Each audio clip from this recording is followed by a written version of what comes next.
Hello, kumusta at isang magandang araw naman po sa inyong lahat mga boss. At pagpasensya nyo na sa mga nagdaang araw ay wala tayong bagong upload. Gawa ng medyo busy sa trabaho. Maraming load sa trabaho. Kaya hindi tayo nakagawa ng video. Hindi ako nakasingit ng paggawa ng video. So ngayon ay medyo hindi na ganong busy. At ayan, meron akong ginagawa dito Hyundai Sonata. At ang ginawa ko lang dito ay balit lang na trabaho.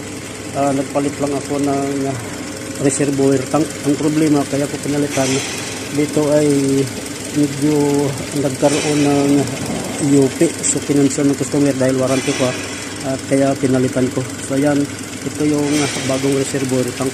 Tips lang sa inyo mga boss, kapag naglagay tayo ng tubig or coolant sa reservoir tank ng ating mga sasakyan ay titingnan natin yung label. So ayan, ito yung label, ito yung minimum at ito yung maximum.